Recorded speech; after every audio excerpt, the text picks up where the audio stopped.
My channel. আমার চ্যানেলের পক্ষ থেকে সবাইকে অনেক অনেক ভালোবাসা জানিয়ে শুরু করছি আজকের রেসিপি। তো আজকে তৈরি করবো, এখানে নিয়ে নিয়েছি কাতলা মাছের তেল। তেলটা ধুয়ে পরিষ্কার করে নিয়েছি। আর এখানে নিয়ে নিয়েছি আলু, পেঁয়াজ আর কাঁচা লঙ্কা। তো সবসময় তো আমরা তেল বেগুন দিয়ে করি, আজকে একটু অন্যরকমভাবে আলু দিয়ে করব। তো সেটাই কীভাবে আলু পেঁয়াজ দিয়ে করি সেটাই প্রথম থেকে শেষ পর্যন্ত দেখুন।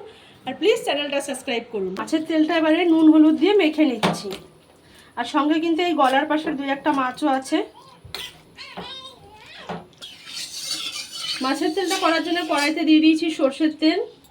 এবার এই তেলের মধ্যেই সবার আগে এই মাছের ছোট ছোট গলার পাশের কাঁটাগুলো ভেজে নেব।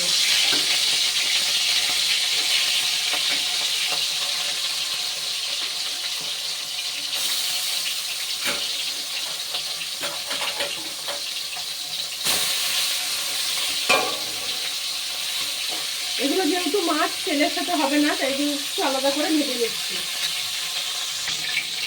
দেখুন মাছগুলো কিন্তু আমার ভাজা হয়ে গেছে। এগুলো মাছ বলতে গলার পাশের যে কাঁটাগুলো হয় ছোট ছোট, তেলের সঙ্গে ছিল, ওগুলোই বাজার থেকে দিয়ে দিয়েছে। আমি এর সাথে দিয়ে দেবো বলে একটু আলাদা করে ভেজে নিলাম। এবার এগুলোকে তুলে নিচ্ছি। ওই তেলের মধ্যে দিয়ে দিচ্ছি অল্প একটু কালো জিরে,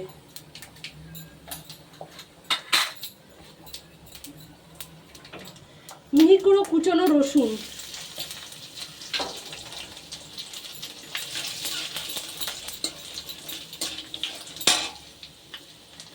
চেরা কাঁচা লঙ্কা,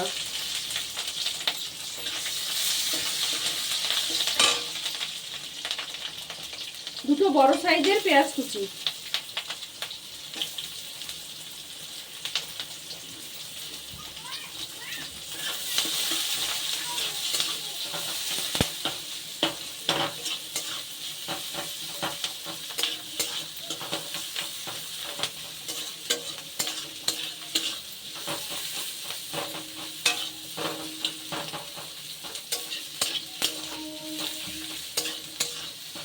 দেখুন একটু খুন্তি দিয়ে এরকম করে দিলে কিন্তু সমস্ত পেঁয়াজগুলো কিন্তু ছেড়ে ছেড়ে যাবে। এই আলু দেওয়ার আগে সমস্ত পেঁয়াজগুলোকে এইভাবে একটু খুন্তি দিয়ে এরকম করে দেব। এবার দেখুন সমস্ত পেঁয়াজটা কিন্তু ঝরঝরে ভাব এসে গেছে।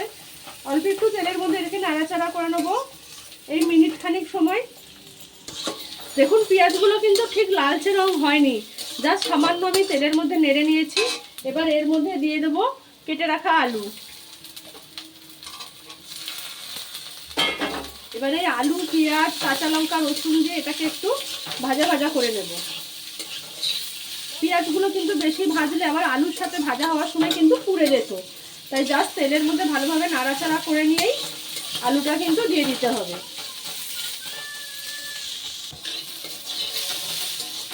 এবার দেখুন আলু পেঁয়াজটা কিন্তু হালকা রং চেঞ্জ হতে শুরু করেছে। এবার এর মধ্যে দিয়ে দেবো স্বাদ অনুযায়ী লবণ,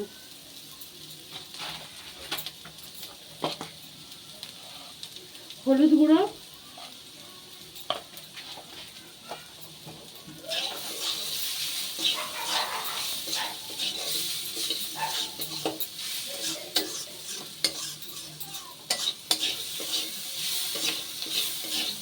নুন আর হলুদ দিয়ে আলুটা আরেকটু নাড়াচাড়া করে নেব।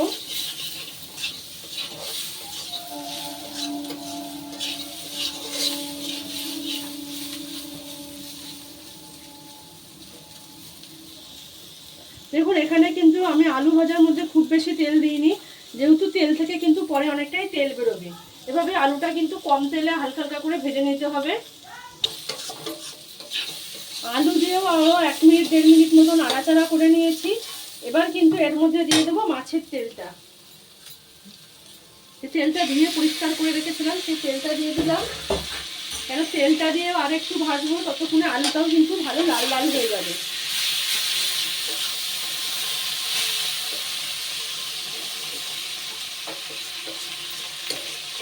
এবার কিন্তু তেলটা গলতে থাকলেই তেল ছাড়তে শুরু করে দেবে।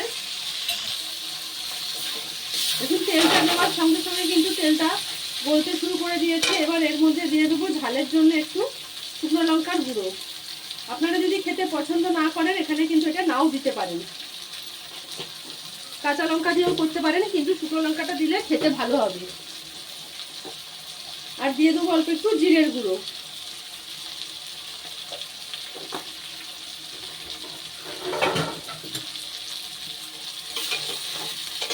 এবারে এই গুঁড়ো মশলা দিয়ে কিন্তু খুব ভালোভাবে তেলটাকে খালি বারবার নেড়ে নেড়ে একটু ভেজে নেব।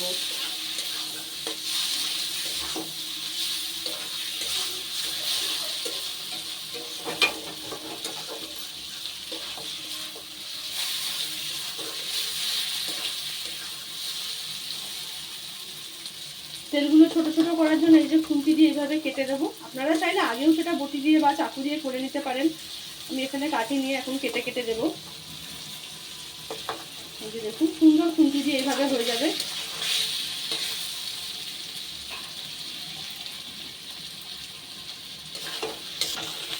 তেলটা দিয়ে কিন্তু আলুর সাথে বেশ ভাজা ভাজা করে নিচ্ছি। এবার এর মধ্যেও দিয়ে দেবো ওই আগে থেকে ভেজে রাখা যে মাছের টুকরোগুলো ছিল, ছোট ছোট গলার পাশের টুকরোগুলো, সেইগুলো। এই গলার পাশের এই কাঁটাগুলো কিন্তু একটু খুন্তি দিয়ে এইভাবে ভেঙে দেবো। গোটা গোটা থাকলে কিন্তু ভালো লাগবে না, একটু এরকম করে করে দেবেন, তাহলে খেতে কিন্তু খুব ভালো লাগবে, তেলের সাথে খুব ভালোভাবে মিশে যাবে।